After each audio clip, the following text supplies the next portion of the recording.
The rain had started an hour before the carriages arrived at Onwick Assembly Rooms, and by the time Eloise Hartley stepped through the entrance, her hem was already dark with mud and her spirits darker still. 23 years old, a vicar's daughter, too educated for her station, too honest for polite society, and as her father's housekeeper, Mrs. Drummond had informed her that morning, far too late to be considered marriageable by anyone who mattered. What is the meaning of Eloise this? did not particularly care about being marriageable. What she cared about was being invisible. The assembly rooms glittered with 300 candles reflected in crystal chandeliers. The air smelled of tallow and perfume, and the particular desperation of mothers positioning their daughters like chess pieces across a battlefield of eligible bachelors. Eloise recognized the game. She had simply stopped playing it. She moved along the wall toward the windows where the rain made silver tracks down the glass, and the noise of the room became something she could observe rather than participate in. This was her preferred position at these events. Observer, witness, the girl who stood in corners and noticed everything and was herself noticed by no one. Until Lady Beaumont noticed her. The Viscountess was 60 if she was a day, with a face like a dried apple and a tongue that could strip paint from wood. She swept across the room trailing daughters and nieces like hunting dogs on a scent, and when she reached the refreshment table where Eloise had been attempting to become one with the wallpaper, she stopped. "Miss Hartley," the name came out like an accusation. "I was not aware your father permitted you to attend assemblies. I thought he kept you quite occupied with parish accounts." Eloise set down her glass of weak lemonade with careful precision. "My father believes in the value of community, Lady Beaumont, even for daughters who keep accounts." "How modern of him." Lady Beaumont's smile had teeth in it. "Though I wonder if he's aware of your tendency to discuss reform at dinner parties. My nephew was quite shocked last month when you defended that dreadful Wollstonecraft woman. A vindication of the rights of woman. Wasn't it hardly appropriate reading for a young lady?" The room had begun to quiet, conversations paused, heads turned.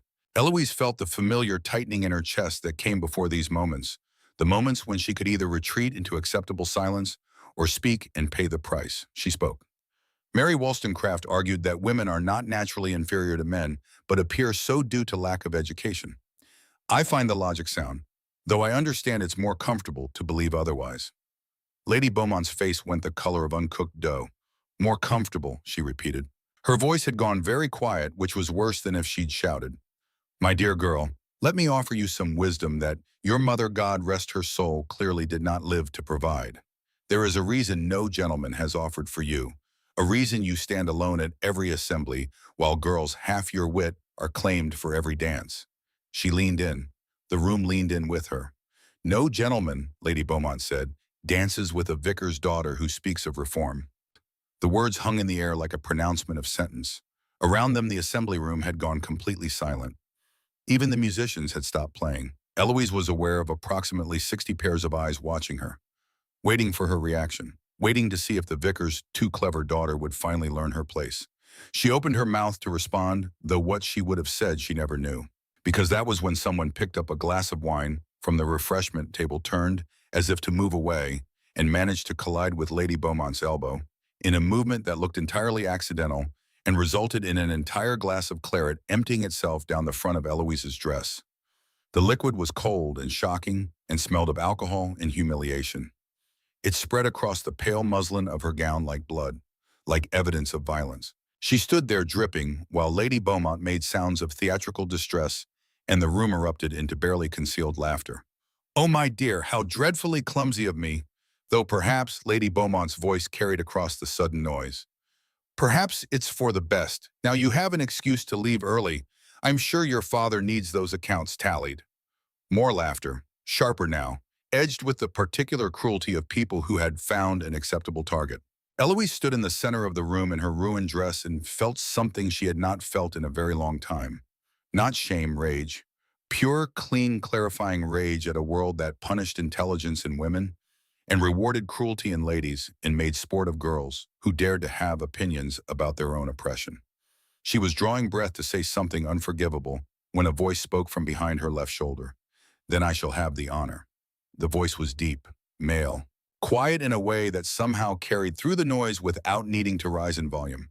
The kind of voice that expected to be heard because it was accustomed to being obeyed. Eloise turned.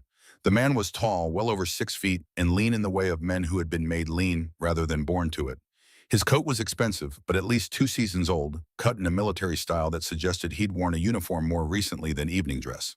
His hair was dark shot through with silver, and his face was the kind that might have been handsome if it had ever learned how to smile. It had not learned how to smile. What it had learned was how to carry a scar that ran from his left temple down to the hinge of his jute in a pale line that looked like lightning frozen in flesh. "I beg your pardon," Eloise said. The man looked at her for the first time. His eyes were the color of winter sea gray and deep and holding weather. "You said," he told her calmly, "that no gentleman would dance with you. I am offering to prove that statement incorrect." "I did not say that. Lady Beaumont said that." "Then I am offering to prove Lady Beaumont incorrect, which is, I confess, something I have wanted to do for several years now." Despite everything, the wine, the humiliation, the 60 pairs of watching eyes, Eloise felt her mouth twitch. "Several years," she said. "She told me in 1818 that my scar made me unfit for polite society. I have been waiting for an opportunity to demonstrate that she is an authority on neither fitness nor society."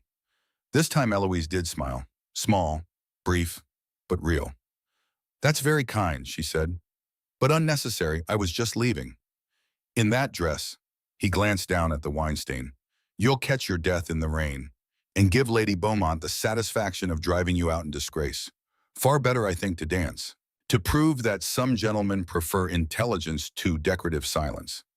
He held out his hand. It was gloved in gray kidskin, steady, patient, waiting for her decision. Eloise looked at that hand. She looked at the room full of people waiting to see if she would accept or refuse. She looked at Lady Beaumont, whose expression suggested she was watching a rat consider whether to take poison cheese. "I don't know you," Eloise said. "No," the man agreed, "but I know you."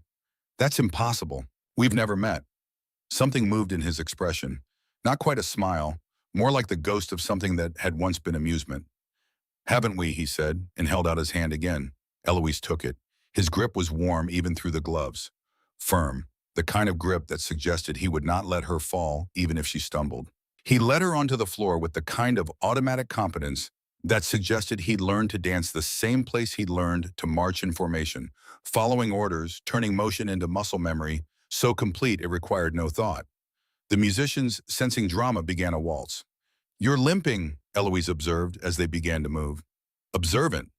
And you haven't told me your name." "Ashford," he said after a brief pause.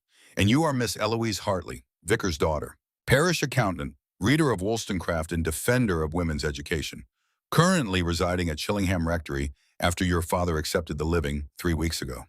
Eloise missed a step. He steadied her, without comment, his bad leg adjusting automatically to support her weight. "How do you know all that?" she demanded. "I make it my business to know who lives on my land." "Your land. The Chillingham living is in my gift. Your father wrote to request permission to accept the bishop's offer. I granted it. You signed the letter as witness." Eloise's mind was racing.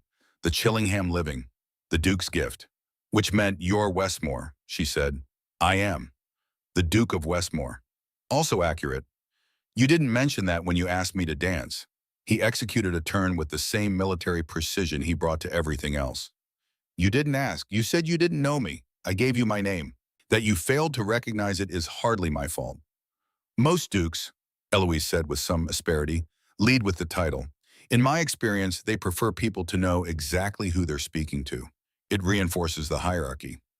I am not most dukes." "Clearly." They danced in silence for a moment.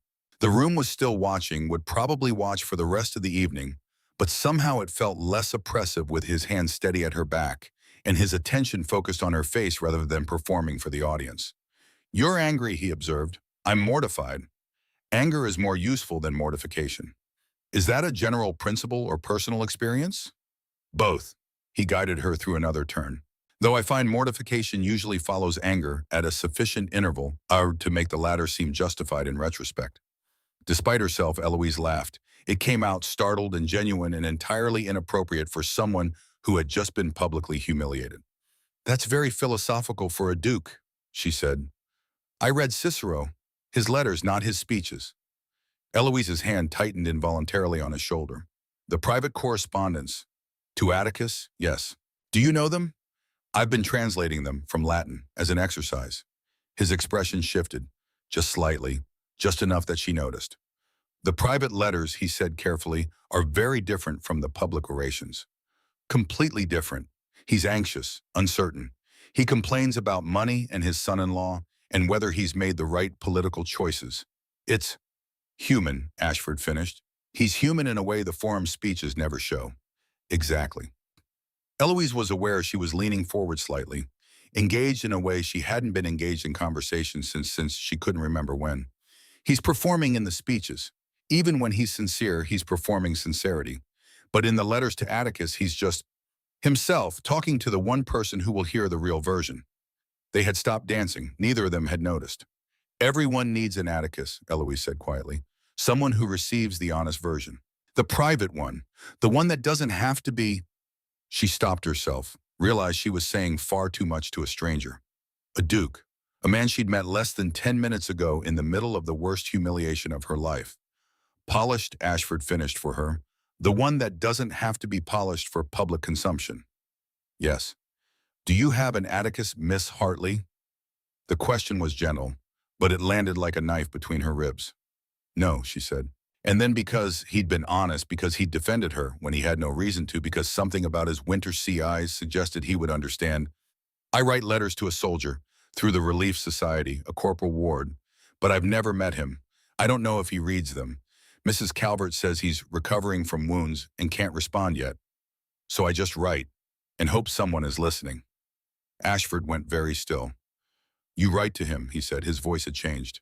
Gone careful in a way that suggested he was choosing each word with the attention other men gave to diffusing artillery. What do you write about? Everything. Nothing. The wall, Hadrian's Wall. I walk there sometimes. Philosophy, books, reform, though I probably shouldn't. Mrs. Calvert says I should keep to cheerful topics, but I find enforced cheerfulness exhausting. So I just... She stopped, laughed at herself. I'm doing it again. Talking too much. My father says I don't know when to stop. Don't. Don't what? Don't stop. He was looking at her with an intensity that should have been uncomfortable, but somehow wasn't. Some people can speak on paper in ways they cannot manage in rooms. It seems a useful faculty. Essential even. Do you write letters, Your Grace? Not until recently, he said, and something in the way he said it made her think there was a story there. A complicated one. The music had stopped. Around them couples were separating, bowing, moving off the floor. The dance was over. Had been over for some time, probably. I should go, Eloise said. My dress is ruined and I've monopolized enough of your time. You haven't monopolized anything. I asked you to dance. You took pity on me. I took exception to Lady Beaumont. There's a difference. Eloise looked up at him.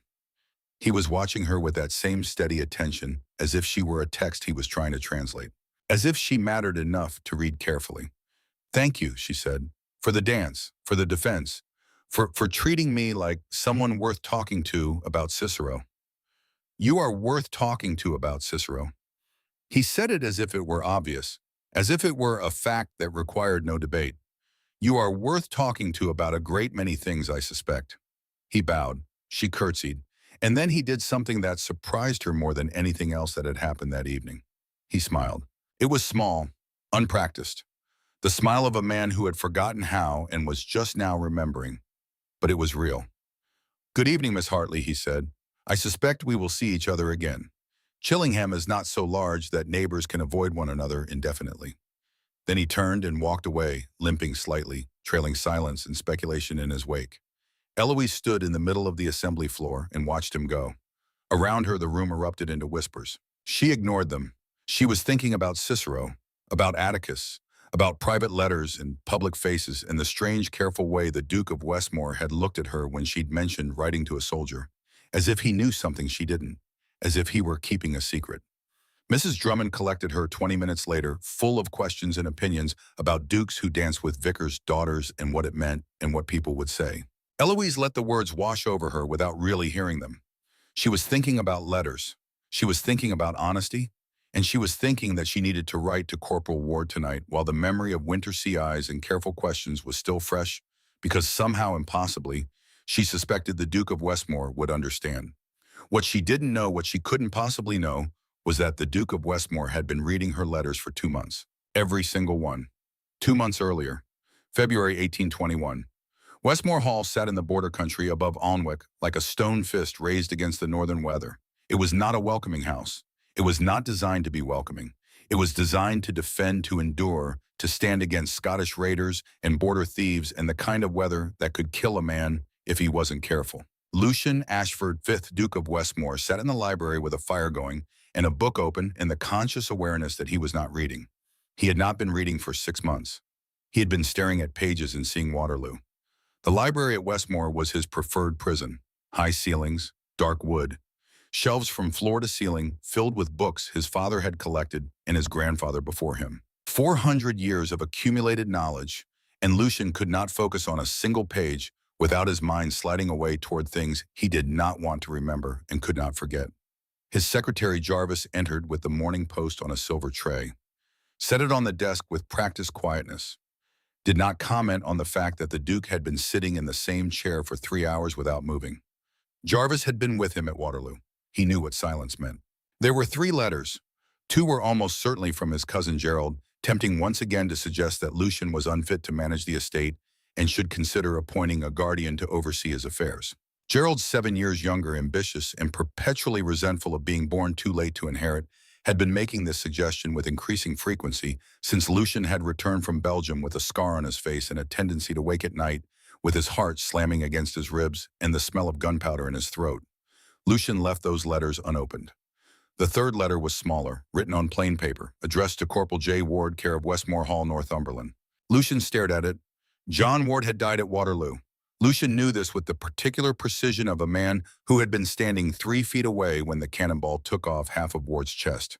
He had held the corporal while he bled out, had written to Ward's mother afterward, a letter he'd revised 6 times because there were no words adequate to the task of explaining why her son was dead and Lucian was alive when by all rights it should have been the other way around. Ward's mother had died 2 months later. Grief, the village said. Though Lucian suspected it was more complicated than that, grief usually was. He should set the letter aside. Should ask Jarvis to write a response explaining that Corporal Ward was deceased and his correspondence should be redirected. Should do what any reasonable person would do when receiving mail for a dead man. Instead, he picked up the letter opener. The handwriting was nothing like he expected. He had expected charity correspondence to resemble the pamphlets Mrs. Calvert of the Northumberland Relief Society distributed at church, sincere uniform, faintly Sunday school in its cheerfulness. The kind of well-meaning drivel that assumed soldiers wanted to hear about English gardens and wouldn't notice they were being condescended to. What he found instead was handwriting that tilted very slightly to the left, as though the writer were always leaning towards something just out of frame. Dear Corporal Ward, it began, I have been assigned your name by the Society, which is to say that I have not been assigned your name so much as a number on a list which Mrs. Calvert assures me represents a living soldier of some kind, somewhere in the general vicinity of England. I am meant to write you cheerful news and descriptions of the countryside because the thinking is that soldiers abroad or convalescing will benefit from knowing that the country they defended is still here and tolerably pleasant.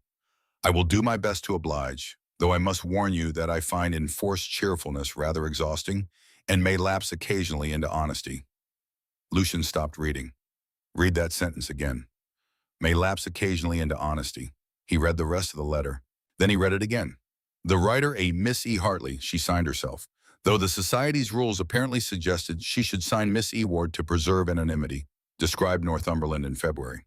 Gray and cold, the wind attempting to come through the study window for 4 days, running the gap, stuffed with a periodical about crop rotation, which seemed an apt use for it. She described the moors as looking like the abandoned thoughts of someone who has given up on the sentence halfway through. She described Hadrian's Wall. I walked along a section of it last week, she wrote. There is something in it that I find useful in the way that uselessness can sometimes be useful, a thing that simply endures without needing to justify the enduring. Lucian sat very still, a thing that simply endures without needing to justify the enduring. He read the postscript 3 times. P.S. I was told to sign Miss E. Ward, as the Society has rules about preserving a certain anonymous quality to the correspondence. I have decided to sign my actual name instead, as I cannot quite see the point of writing honestly to someone whilst lying about who I am. The fire crackled. Outside, the February wind moved across the high ground with its ancient patient sound. Lucian sat with the letter in his hands and felt something he had not felt in 2 years. Interest. Not pleasure exactly. Not yet. But the absence of the gray weight that had been sitting on his chest since Belgium. The first moment in 6 months when his mind had focused on something other than the past. He should write to Mrs. Calvert, should explain that Corporal Ward had died in service, should ask that Miss E. Hartley be reassigned to some other soldier who could actually respond to her letters. Instead, he folded the letter carefully and placed it in the drawer of his desk. He told himself he would write tomorrow. Tomorrow became a week. The second letter arrived on a Thursday, 18th February, 1821. Dear Corporal Ward, it began. I have been thinking about silence. Not the comfortable kind, the kind that fills a room where people know each other well enough not to need speech, but the performed kind. The silence that is not quiet at all, but is rather a great deal of noise compressed into a very small, respectable space. She wrote about her father, about being surrounded by decent people who would be astonished to learn what went on in her head, about the way proximity to dying stripped away pretense. I am reaching for it in these letters, she wrote. I hope you do not mind. In the margin, he was not proud of this. Lucian wrote 3 words in pencil, I do not mind. The third letter arrived in early March, and by then Lucian had stopped pretending he was going to redirect the correspondence. He read each letter the day it arrived, read them again at night, read them until he had them memorize the rhythm of her sentences, the particular way she thought in tangents, and then circled back to her point, the honesty that came through every line like light through water. She wrote about philosophy, about reform, about the specific quality of being a woman with a mind in a world that preferred women without them. She wrote about Cicero, the private Cicero she specified, the one in the letters to Atticus. Not the great orator, but the anxious human who worried about his roof and needed someone to tell. I should like someday to be someone's Atticus, she wrote in the third letter, the one who receives the honest version. Lucian read that line sitting at his desk at 3 in the morning, unable to sleep the nightmare of Waterloo, still fresh enough that his hands were shaking. The one who receives the honest version. He took out a sheet of paper, wrote Dear Miss Hartley, stared at it for 20 minutes, tore it in half. He could not write to her. She thought she was writing to a corporal, to someone convalescing somewhere, to a soldier who might understand what it meant to see pretense stripped away. If he wrote back as himself, as the Duke, as the man who employed her father, as someone with power and position and all the social weight that made honest conversation impossible, she would stop writing, would retreat into polite formality, would lose the voice that came through in these letters like a hand reaching through darkness. He could not write to her, but he could not stop reading. The fourth letter arrived in late March. Her father had accepted the Chillingham living. They were moving north in April, 12 miles from Westmore Hall. I find I feel something about this that I cannot precisely name, she wrote. Not grief because I have not been especially happy here. Not excitement because I have learned to distrust anticipation. Something in between. She wrote about translation, about working through Cicero's private correspondence and discovering a completely different person from the public orator. He is anxious, uncertain, petty, sometimes she wrote. He complains about his son-in-law. He frets about money. I find this extraordinarily comforting, that the man who wrote De Republica was also a man who worried about his roof and needed to say so to someone. Lucian read this and thought about his own letters home from Waterloo. The careful edited versions he'd sent to his mother before she died. The things he hadn't said because there was no one to say them to. No Atticus to receive the honest version. He opened his writing desk again. Wrote, Dear Miss Hartley. Wrote, I understand. Wrote, I am the man who has been reading your letters. Wrote, I am not who you think I am. He stared at the words for an hour. Then he tore the page into pieces small enough that no one could reconstruct it. The fifth letter arrived 3 days after she moved to Chillingham. It was shorter than the others. Written quickly, he thought. The handwriting a little less controlled. The village is small, she wrote. The rectory is drafty. My father is pleased, which is good. I myself am adjusting. Then, almost as an afterthought, I attended the Alnwick Assembly last week and spoke with a man named Ashford, who I afterward discovered to be the Duke of Westmore. He did not mention this at the time, which I thought peculiar, though. On reflection, I think I understand it. There is something in him that does not wish to be handled. He kept himself very carefully. A pause. He could see her hesitating pen hovering over paper. This is the most interesting thing about him. He listened not in the polite way people listen when they are waiting for their turn to speak, but as though the listening was the point. I am unaccustomed to this. I find I should like to speak to him again. I mention this because I think you would find it interesting, or perhaps because I need to tell someone, and you are the someone I have elected. Lucian read this letter standing at his desk because he had not thought to sit down. She found him interesting. She wanted to speak to him again. She had written it to him, to the corporal, to the ghost, to the man who received the honest version, not knowing that he and him were the same person wearing two different faces. There is something in him that does not wish to be handled. This was he pressed two fingers to the bridge of his nose, the most precise description of himself he had encountered in 6 years, and it had been offered without malice, as a thing to be understood rather than condemned. He took out a fresh sheet of paper, wrote, "Dear Miss Hartley." This time he did not stop. "Dear Miss Hartley, I do not know how to begin this because I have not written a personal letter in 7 years, and the skill requires practice which I have denied myself by not trusting anyone enough to practice on. I am the man who has been reading your letters. I am not Corporal Ward. I am a duke in a library who has been receiving correspondence meant for a dead man and who has been, for reasons I could not properly examine, and still cannot unable to redirect it. I should have redirected it. You asked in your second letter whether war makes you honest. Yes, not immediately. Immediately it does the reverse. You become very skilled at existing in very small moments because the larger frame of things becomes impossible to hold. But afterward, the dishonesty of ordinary life becomes very loud. The pretense of being well when you are not well. The mask of presence when you have left pieces of yourself in fields in Belgium. You strip away the mask slowly, which I imagine is what you meant about women in reverse. The layers of what you are expected to be, peeling off one by one, leaving something raw underneath that does not quite know how to exist in a drawing room. You said you should like to be someone's Atticus. You should like to receive the honest version. I have been for 2 months writing letters to you in my head that I could not send. This is the first one I have written on paper.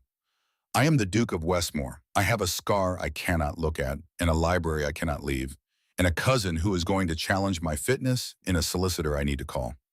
I was at Waterloo. I was engaged to be married and am no longer. I have not slept a full night in 6 years.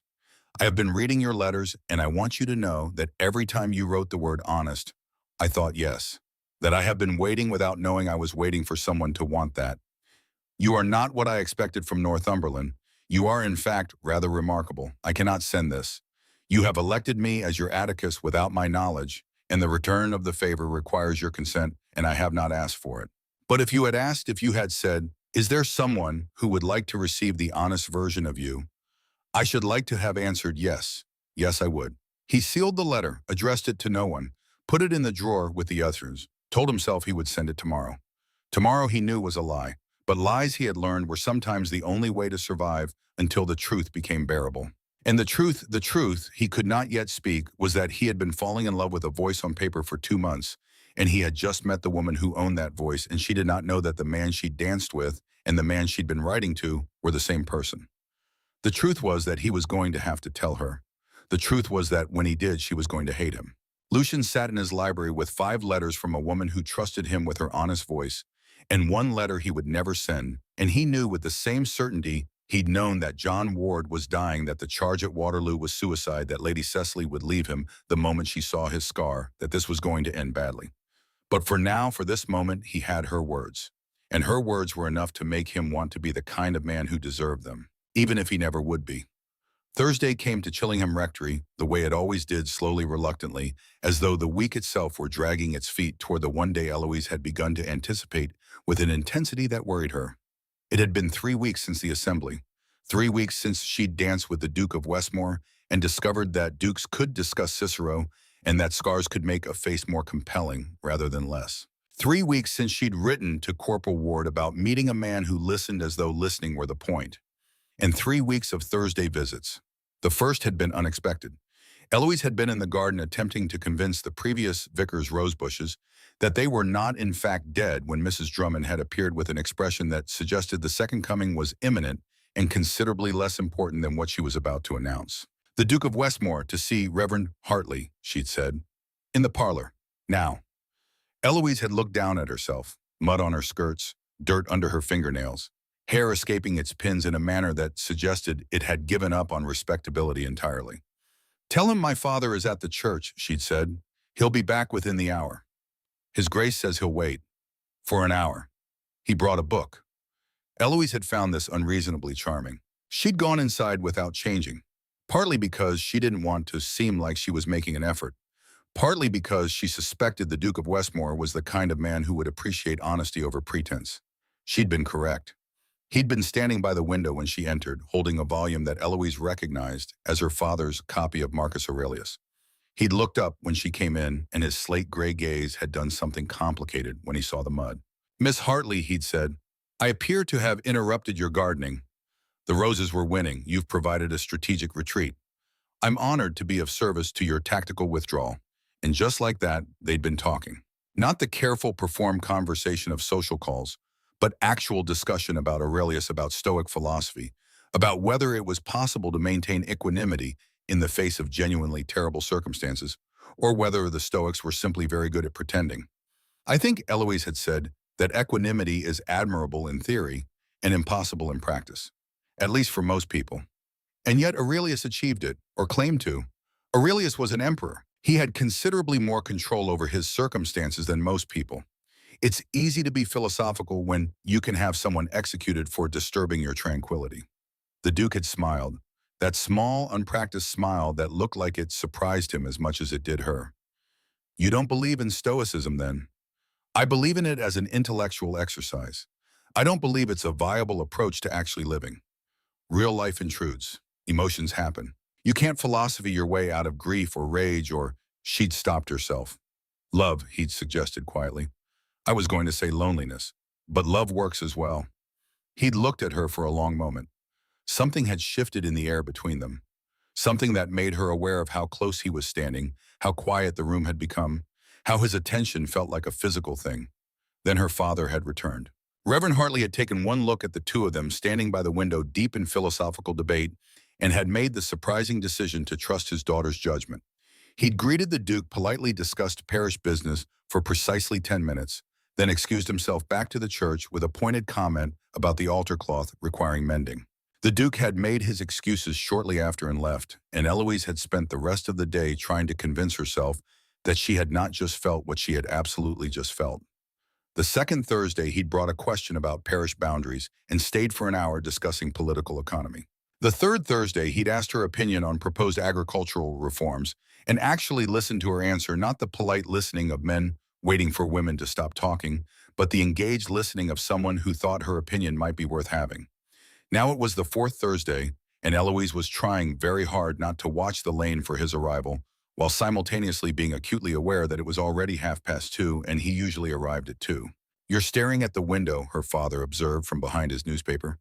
"I'm looking at the weather." "The weather has not changed in the last 5 minutes." "It might." "It won't. This is Northumberland in April. The weather is gray and will remain gray until August, at which point it will become gray with occasional rain." Eloise returned to her translation of Cicero with more force than necessary. The pen spluttered. She swore under her breath. "Language, Eloise. Cicero uses worse in his private letters.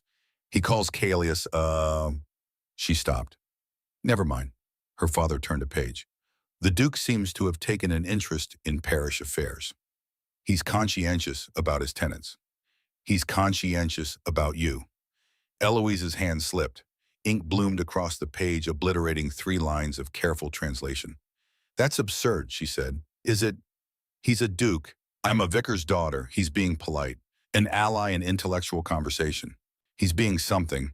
I'm not certain ally covers the way he looks at you." Before Eloise could formulate a response that wasn't either a lie or an admission, Mrs. Drummond appeared in the doorway with the expression that meant nobility had arrived, and was Eloise going to receive them looking like that? "His Grace," she announced, "is in the parlor." Eloise stood so quickly she knocked over the inkwell. "I should, father, will you?" "I'll be in the church," her father said without looking up from his newspaper. "For at least an hour, possibly 2. The communion silver requires polishing." "The silver was polished yesterday." "Then it requires polishing again. These things happen." He finally looked up, and his expression was gentler than his words. "Be careful, Eloise. Dukes marry dukes' daughters, not vicars' daughters who translate Cicero." "I know that." "Do you—" She didn't answer. Couldn't answer. Because the truth was that she didn't know anything anymore except that Thursday had become the center of her week and the Duke of Westmore had become the center of Thursday, and she was in very dangerous territory indeed.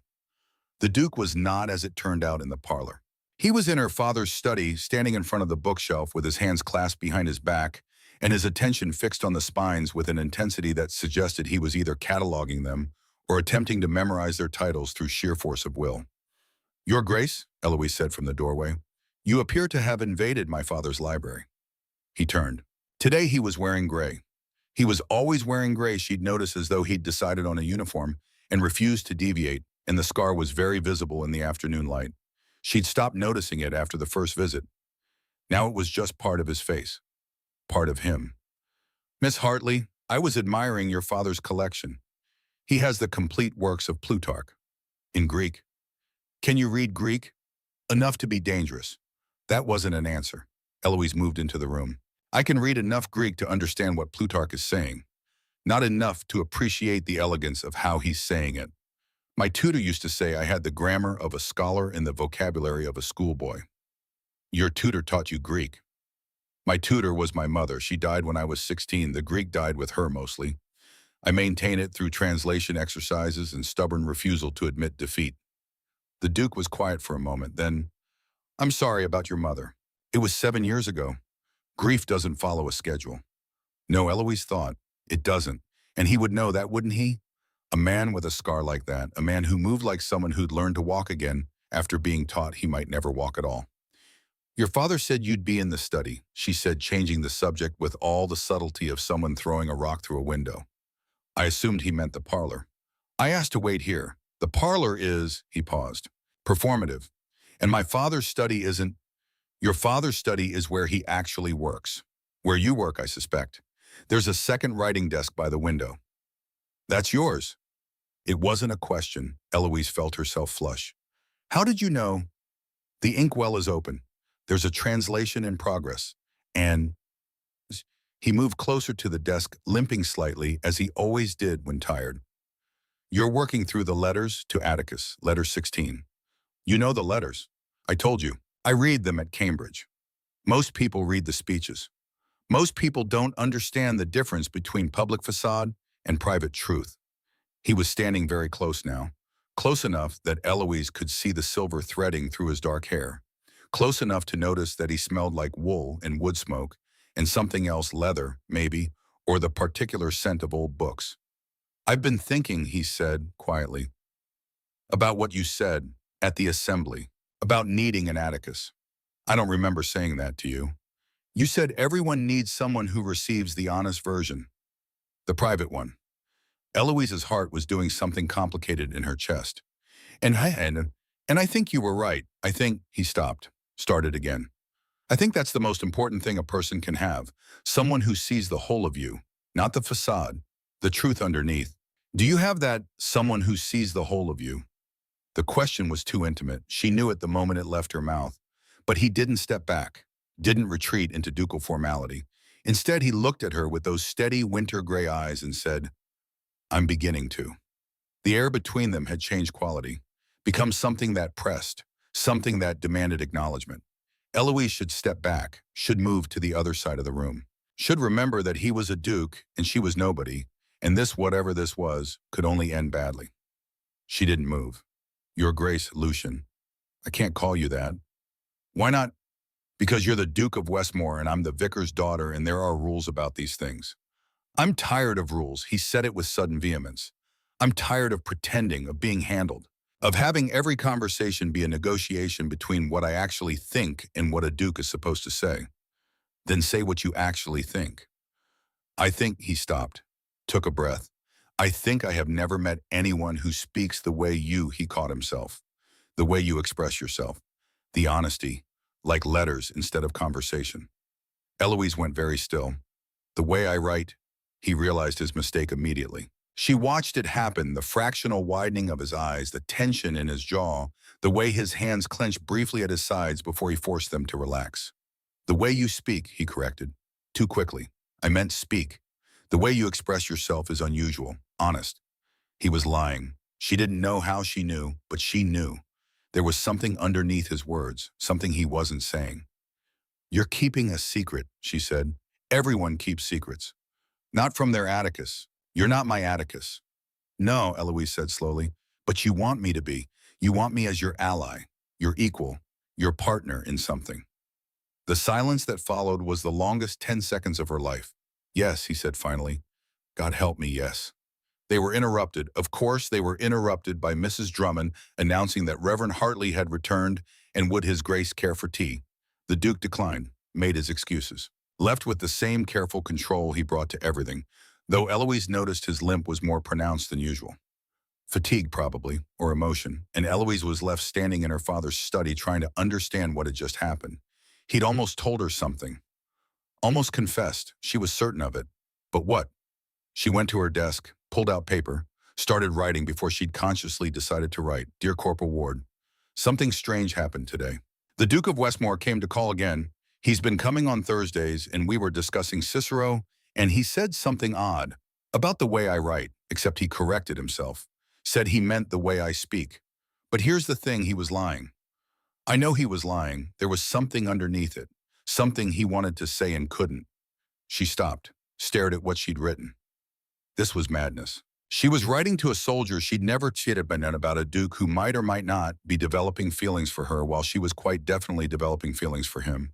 It was the kind of circular reasoning that philosophers use to prove impossible things. She kept writing. I've been thinking about what it means to know someone. Not the surface things, name, rank, title, but the real things, the things that matter. You and I have never met, Corporal Ward, but I feel like I know you better than I know people I see every day. Because I write to you honestly. I don't pretend for you. And the Duke Lucian, he asked me to call him Lucian, though I can't possibly, he doesn't pretend either. Not with me. He's careful, yes, but not performed. It's like he's forgotten how to pretend and is just starting to remember what honesty looks like. I find I want to know all of him, not just the Duke, the man underneath. The one who reads Cicero and knows the difference between public speeches and private letters. The one who limps and won't say why. The one who looks at me like I'm a text he's trying to translate. Is that foolish? Probably. Is it dangerous? Certainly. Am I going to stop? She paused, pen hovering over paper. No, she wrote. I don't think I am. She sealed the letter, addressed it to Corporal J. Ward, care of Westmore Hall, gave it to Mrs. Drummond to post, and didn't let herself think about the fact that Westmore Hall was where the Duke lived, that he would probably see the letter, that he might even know. That was paranoid, ridiculous. Dukes didn't open mail addressed to dead corporals, did they? But Westmore Hall, Lucian Ashford stood in his library with letter number 9 in his hands and felt like a man standing at the edge of a cliff who had just looked down. She knew something was wrong.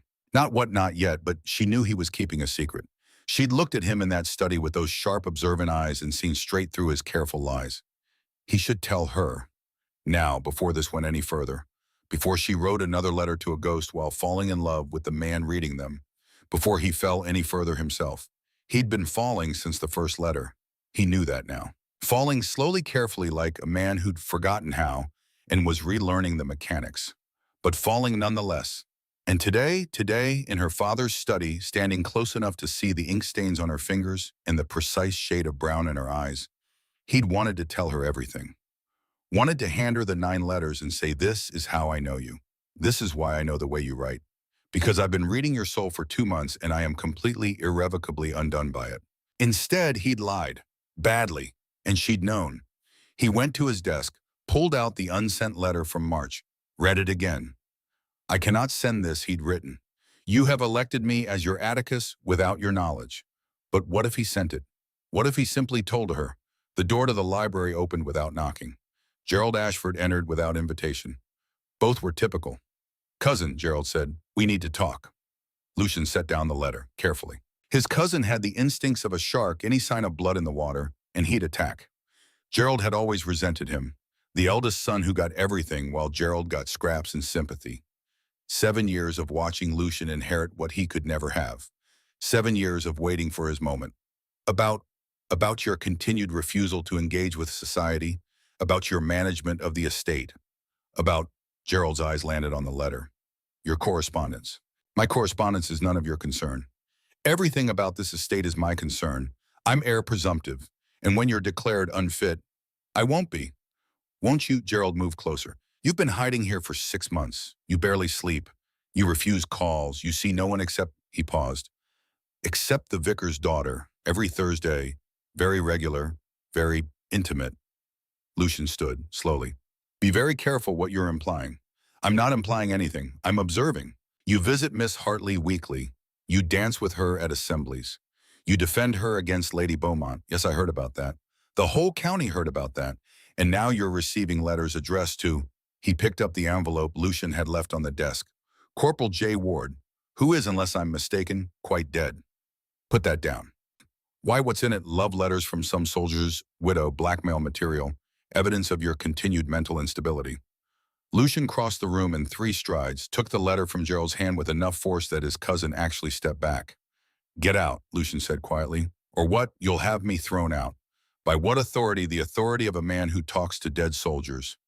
The authority of the Duke of Westmore, which I am last I checked, and which you are not. Now get out." Gerald smiled. It was not a pleasant smile. "6 weeks," he said. "That's how long it will take to prepare the petition. 6 weeks, and I'll have 3 doctors testifying that you're unfit to manage your own affairs, let alone a duchy. 6 weeks, and this house, this title, everything, it'll all be mine. Or at least under my management until such time as you recover your senses." He moved toward the door, paused. "Enjoy your Thursday visits while you can, cousin. I suspect the vicar's daughter won't be quite so interested once you're declared incompetent. And those letters," he glanced back at the desk. "I've been bribing your porter, by the way. I know all about them, every single one from Miss Hartley. They'll make excellent evidence at the hearing. Nothing says delusional quite like a duke conducting secret correspondence with a young woman under the guise of being someone else." He left. Lucian stood in the center of his library with 9 letters from a woman who trusted him, and 1 letter he'd never sent, and the absolute certainty that he was running out of time. 6 weeks. He had 6 weeks to tell Eloise the truth before Gerald took everything. 6 weeks to figure out how to confess that he'd been reading her private letters without permission. 6 weeks to make her understand that he hadn't meant to deceive her, that he just needed her words. Needed to know that somewhere in the world there was a person who spoke honestly, who thought deeply, who understood what it meant to pretend and how exhausting that pretense was. 6 weeks to make her his ally, or lose everything trying. He looked at the unsent letter in his hand, then he looked at the 9 letters she'd sent. The 9th one, the one that had arrived today, was still in his hand. He read what she'd written about him, about wanting to know all of him, about him looking at her like a text he was trying to translate, about not stopping even though it was dangerous. Lucian sat down, put his head in his hands, and for the first time in 6 years, he laughed. It was a rusty sound, unpracticed, the laugh of a man who'd forgotten how and was just now remembering. But it was real. She wasn't going to stop, and neither was he, and Gerald could go to hell. He pulled out a fresh sheet of paper. Didn't write "Dear Miss Hartley." Wrote instead "Dear Eloise," then stopped, because he still couldn't send it. Not yet. Not until he'd figured out how to tell her without losing her. But soon. 6 weeks, Gerald had said. Lucian would need less than that. He would tell her. He would make her understand. He would offer her something Gerald could never challenge: a partnership, an alliance, marriage to a duke who saw her as an equal, not an ornament. He would offer her Westmore and the library and the freedom to translate Cicero and publish under her own name and speak her mind without fear. He would offer her everything he had and pray it was enough. The 5th Thursday came with rain. Eloise had written 3 more letters to Corporal Ward, letters 10, 11, and 12, each one more personal than the last. Each one a catalogue of her conversations with the Duke. Each one a confession that she was falling for a man she couldn't have. She'd just sealed number 12 when Mrs. Drummond appeared with an expression that suggested the apocalypse was occurring in the parlor. "His Grace," she said, "has requested to speak with you privately, in your father's study. He seems—" She paused, agitated. Eloise's heart kicked against her ribs. "Where's my father?" "At the church. I sent word. He said to tell you he trusts your judgment," which was, Eloise thought, either a vote of confidence or a complete abdication of parental responsibility. Possibly both. She went to the study. The Duke was standing by the window with his back to the door. His shoulders were rigid, his hands were clenched at his sides. Even his usual careful posture had abandoned him. He was leaning heavily on his good leg, the bad one clearly paining him. He looked like a man preparing for battle. "Your Grace," Eloise said. He turned. His face was God, his face. There was something raw in it, something desperate.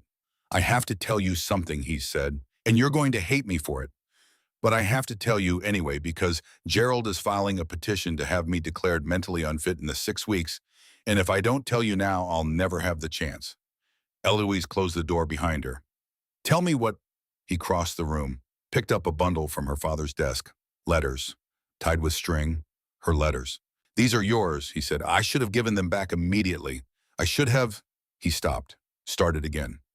Corporal Ward died at Waterloo. In my arms. I held him while he bled out. The letters came to Westmore because his mother used to work there. That's why they were addressed to my house, and he held out the bundle. I read them. All of them. Every single one. I know I should have redirected them. I tried to write to Mrs. Calvert. I tried a dozen times. But I couldn't stop reading. Couldn't stop needing them.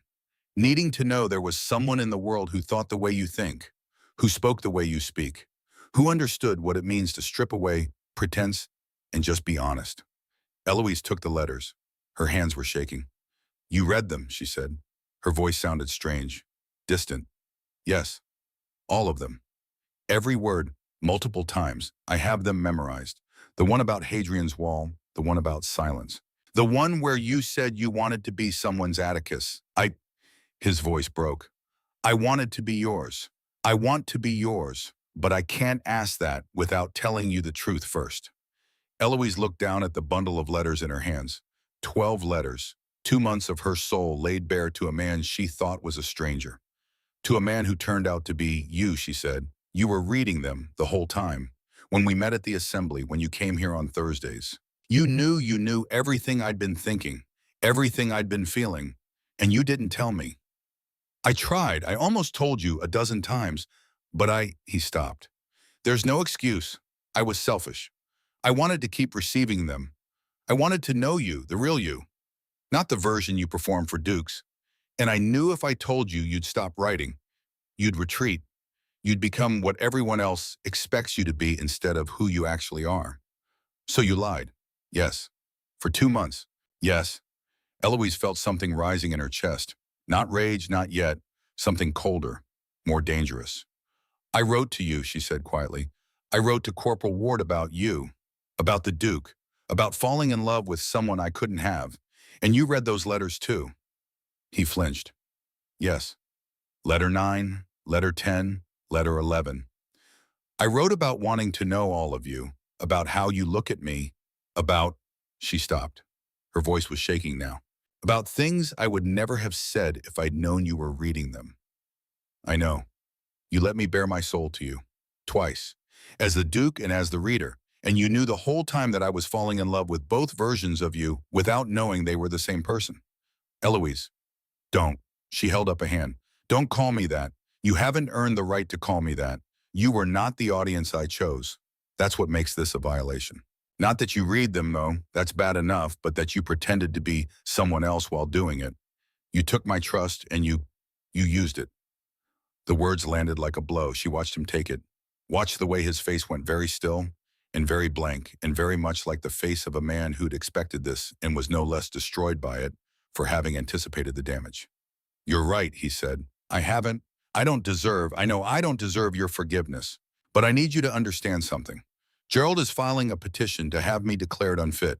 He's going to argue that my behavior since Waterloo, the isolation, the nightmares, the refusal to engage with society, is evidence of mental instability. And if he succeeds, I'll lose everything.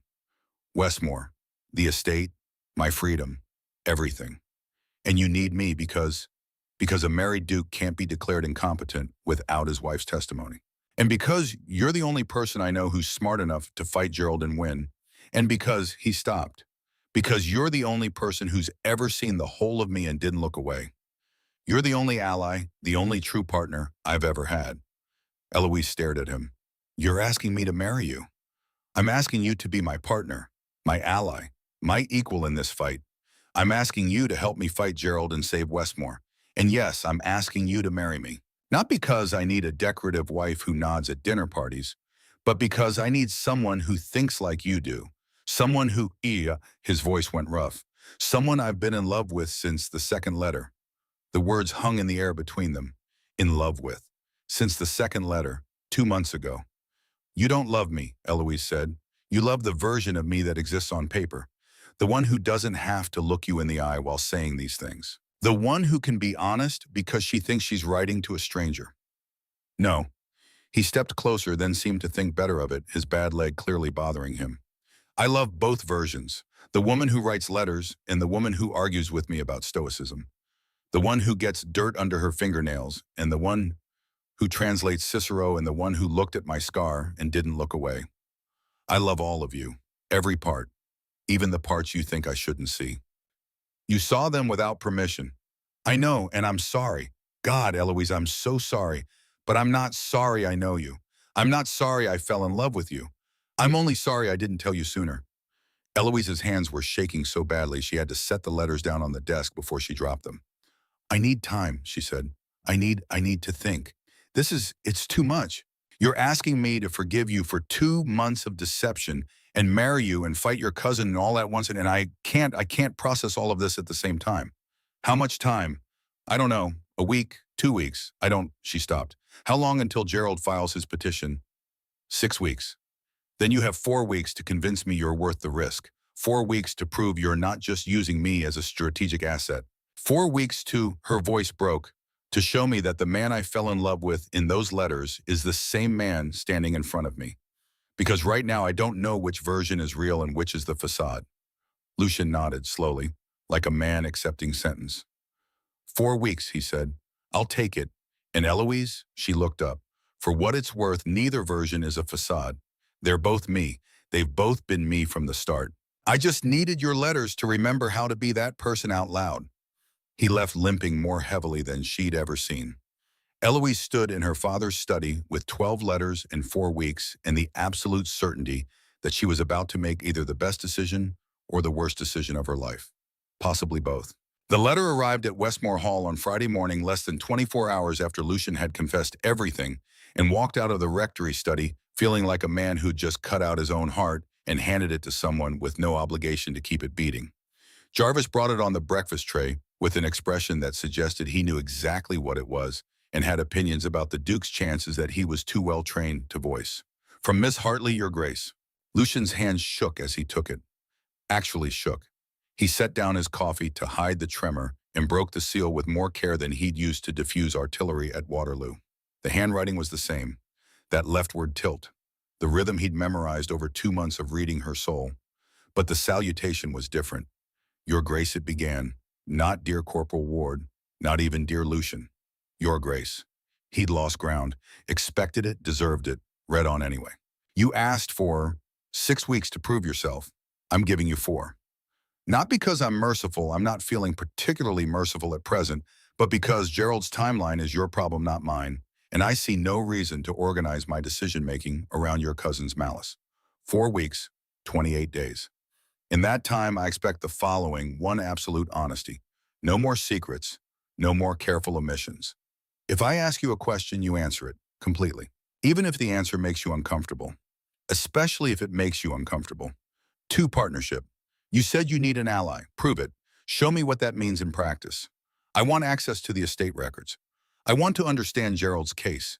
I want to be treated like someone capable of strategic thinking, not like a decorative asset you're deploying against an enemy. 3, the rest of the truth. You told me you read my letters. You told me you fell in love with the woman who wrote them. What you didn't tell me is why you were in a position to read them at all. Why Corporal Ward's correspondence came to Westmore Hall. Why you were holding him when he died. Why you carry guilt in your eyes every time his name is mentioned. I want the whole story, not the edited version, the one with blood and grief and all the parts you think I can't handle.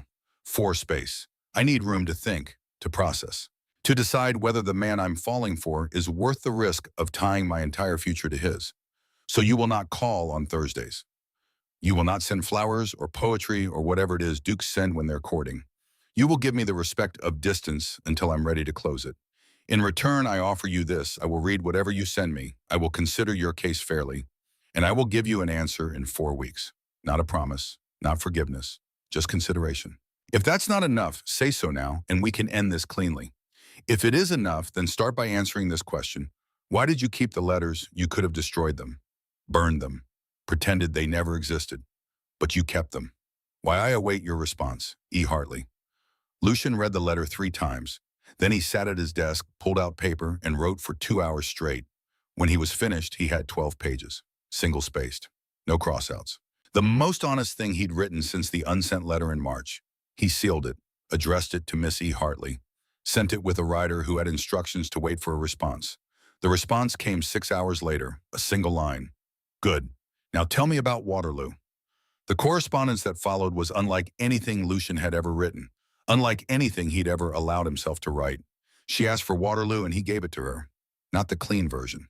Not the heroic narrative that got told at dinner parties. The real one. The sound of the cannons, the way the ground shook. The smell, God, the smell of black powder and blood and men dying in the mud. The way time slowed down and sped up simultaneously.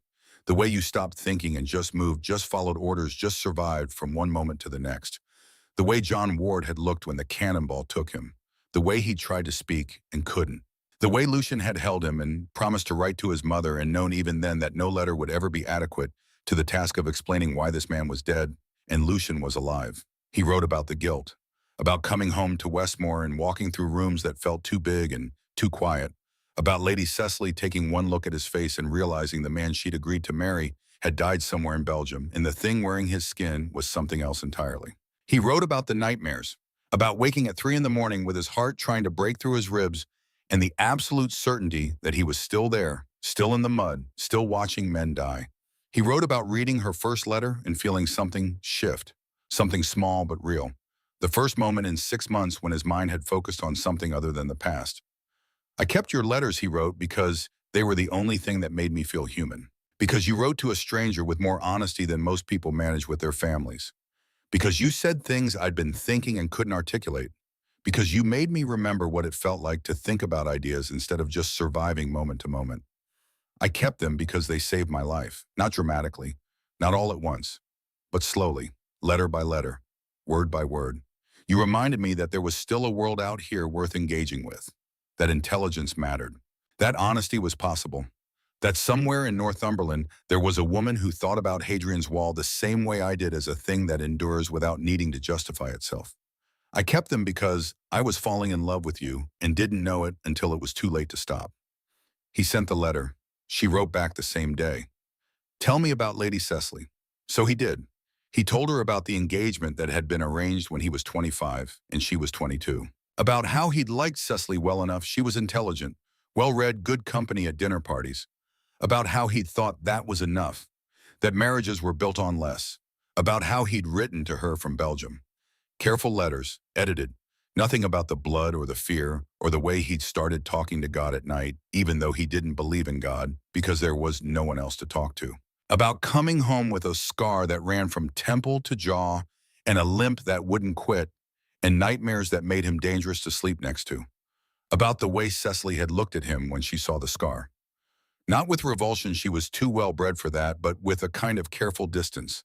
The look of someone reassessing an investment.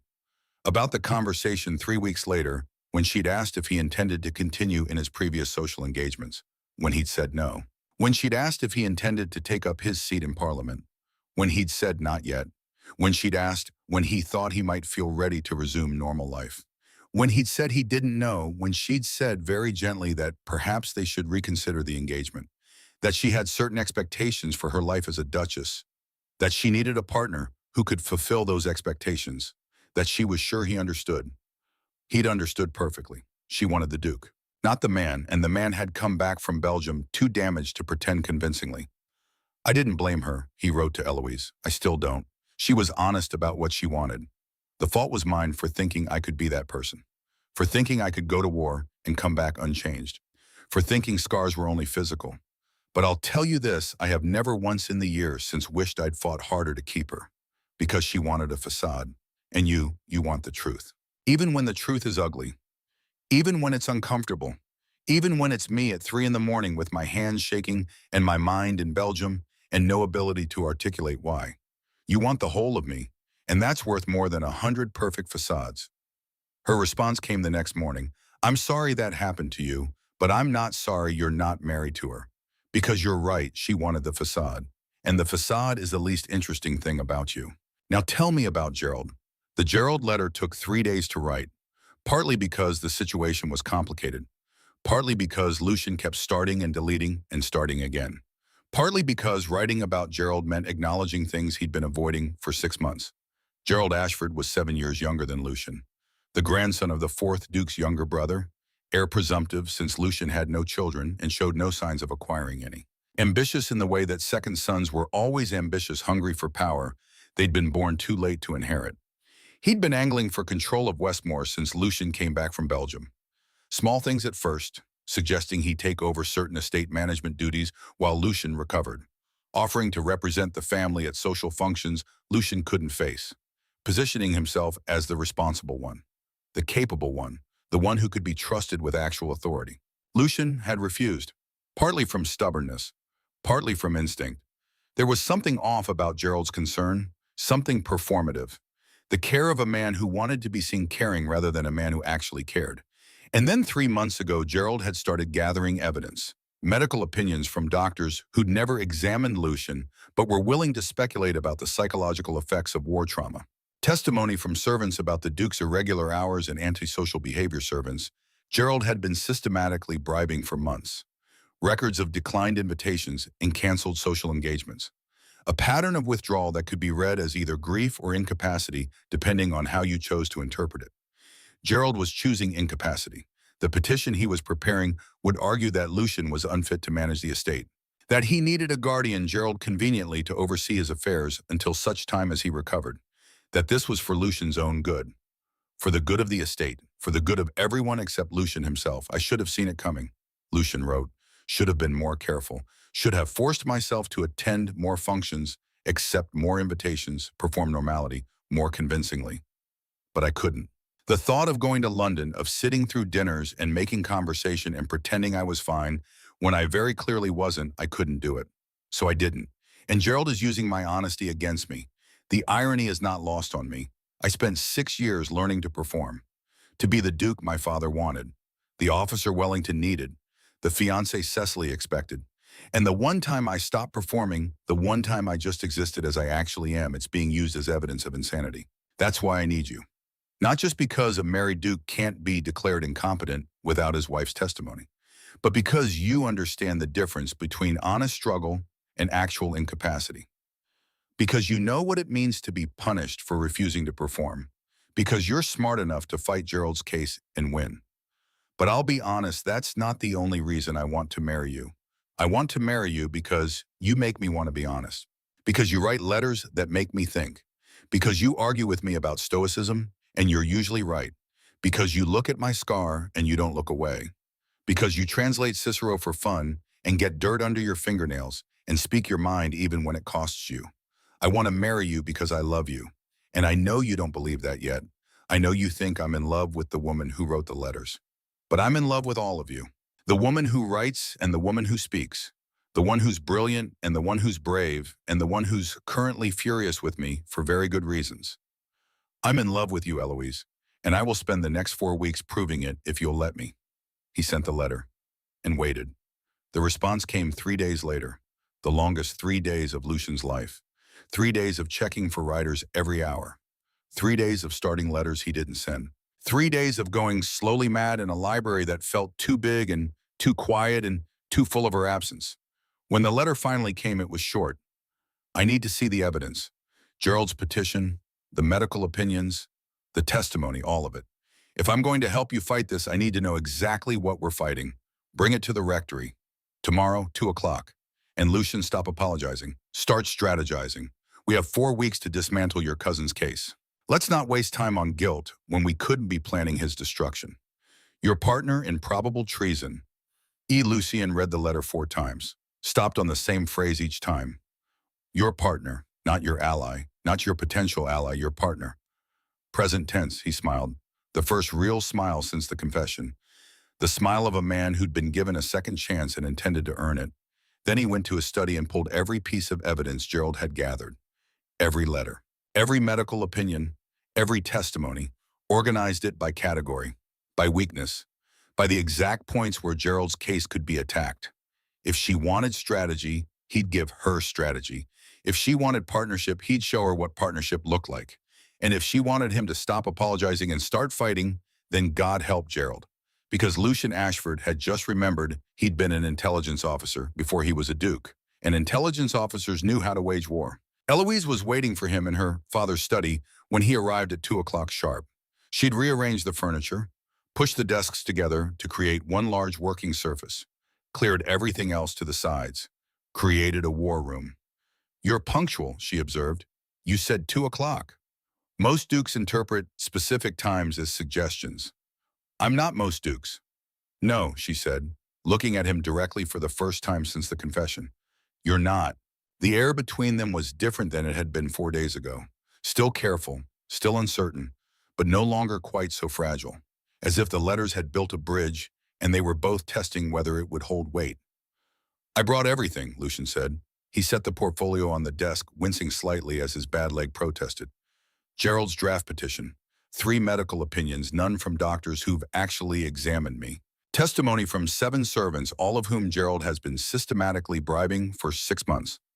A timeline of my social engagements since returning from Belgium, annotated with his commentary about concerning behavior.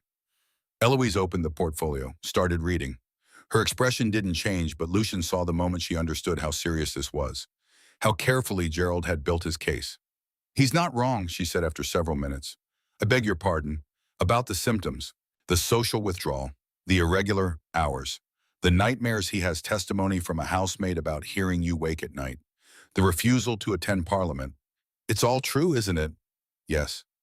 Then we can't argue the facts. We have to argue the interpretation. She looked up, met his eyes. You're not incapable. You're recovering.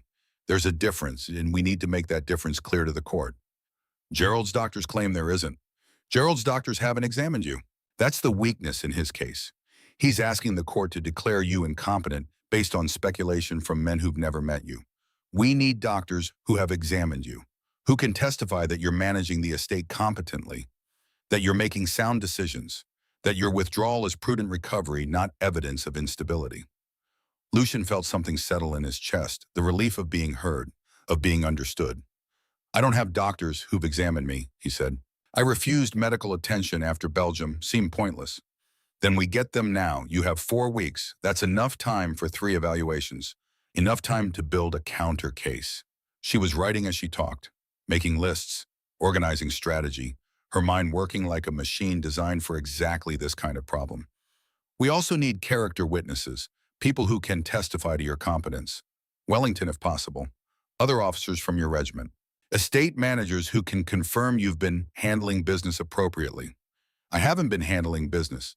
I've been hiding in my library. Have you been signing documents, reviewing accounts, making decisions about tenant issues? Yes, but then you've been handling business. You've just been doing it quietly. Gerald wants to interpret that as incapacity. We're going to reframe it as efficiency, as a man who doesn't need constant social validation to function effectively, as someone who values substance over performance. She was magnificent, absolutely magnificent.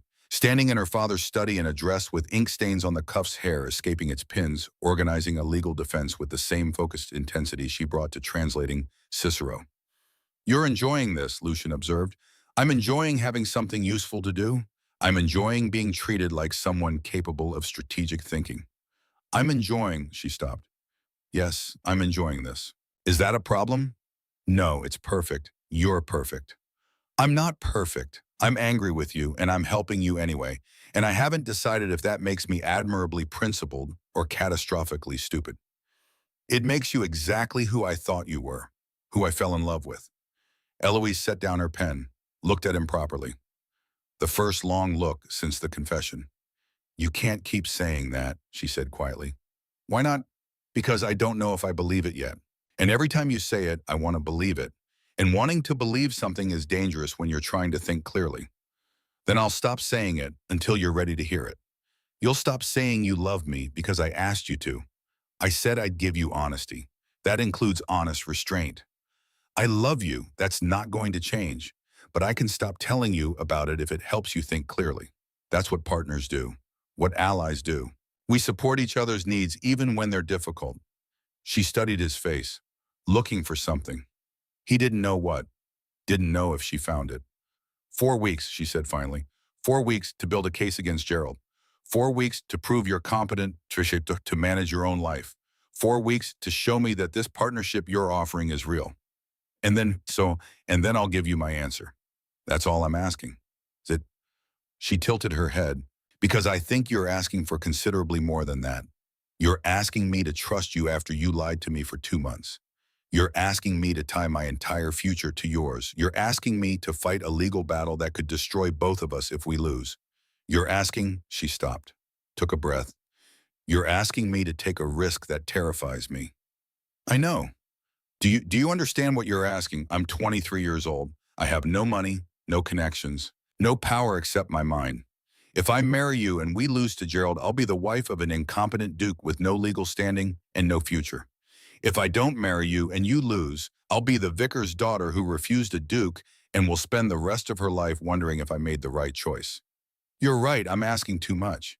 Yes, you are, and I'm going to help you anyway, because, she pressed her fingers to her temples, because I read your letters. And I believe you when you say you fell in love with mine.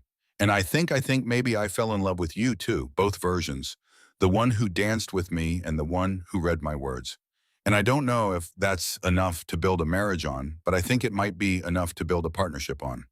Eloise, don't say anything. Just work with me. Show me what partnership looks like. And in 4 weeks, I'll tell you if it's enough. Lucian nodded slowly. 4 weeks, partnership, strategy. No more declarations of love until you're ready to hear them. Thank you. But Eloise, yes, when you are ready, when you've decided, I'm going to tell you again. And I'm going to keep telling you until you believe it. She smiled, small, unpracticed. The smile of a woman who was still angry and still hoping and still terrified and still brave enough to try anyway. 4 weeks, she repeated. Now sit down, we have work to do. Lucian sat, and for the first time since Waterloo, he felt like a soldier again. Like someone with a mission, a purpose, a reason to fight. He had 4 weeks to save Westmore. 4 weeks to prove himself to Eloise. 4 weeks to build a partnership that could withstand Gerald's malice and society's judgment and the particular terror of loving someone brave enough to demand honesty. 4 weeks. He'd survived worse. They worked until dark, until Mrs. Drummond knocked to announce dinner, until Eloise's father returned from visiting parishioners and found them surrounded by papers, with their heads bent together over testimony transcripts and their hands almost but not quite touching on the desk between them. Reverend Hartley took one look at the scene and retreated without comment. He'd been watching his daughter over the past weeks, watching her come alive in a way she hadn't since her mother died. Watching her engage with ideas with strategy, with a man who seemed to value her mind as much as her father wished he himself had done more often. He'd been a good father, he thought, but perhaps not an attentive one.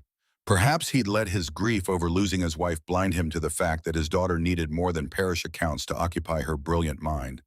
The Duke of Westmore, for all his scars and shadows, saw that, valued that, needed that. Reverend Hartley was not a fool. He knew what was happening in his study, and he had decided to trust his daughter's judgment. Your father is very understanding, Lucian observed after the door closed. My father is very aware that I'm going to do what I want regardless of his opinion. He's chosen to interpret that as independence rather than defiance. It's taken him 23 years, but he's finally learning. Wise man. He has his moments. She shuffled papers into neat piles. We'll need to meet again. Tomorrow, if possible. We should draft the counter petition. Get started on witness lists. Tomorrow is Saturday.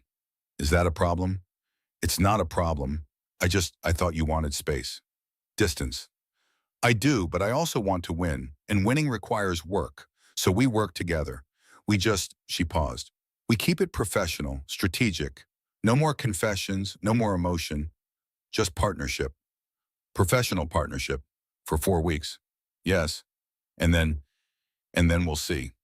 Lucian gathered his papers, stood favoring his good leg, looked at her in the lamplight with ink on her fingers and determination in her eyes and thought, I am going to marry this woman.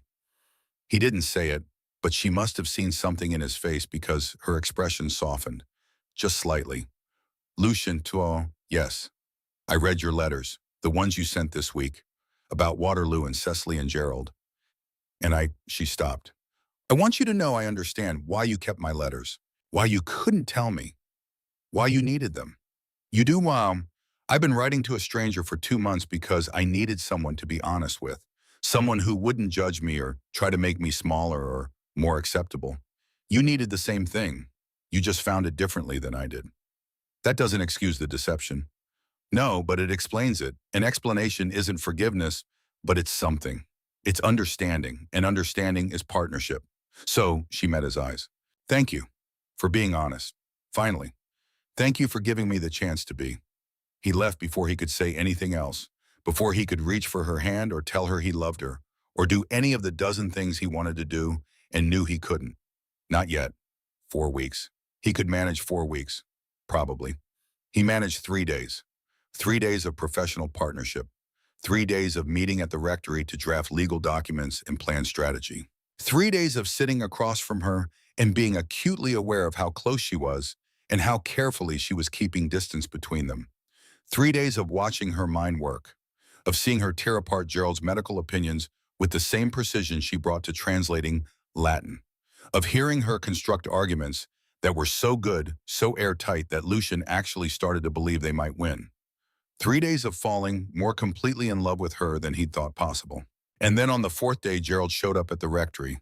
Lucian was there when it happened, had just arrived for their 2 o'clock meeting, was in the parlor waiting for Eloise when Mrs. Drummond showed Gerald in without announcement. Cousin of Gerald said, "How domestic, working from the vicar's parlor now. What do you want, Gerald, to see the woman who's taken up so much of your attention? Miss Hartley, I presume." Eloise appeared in the doorway. She'd been in the study. Had ink on her fingers and papers under her arm, and an expression that suggested she'd heard her name and come to investigate. She took one look at Gerald and understood exactly who he was. "Lord Gerald," she said, not a question. "Miss Hartley, I've heard so much about you. The vicar's daughter who writes to dead soldiers and dances with dukes.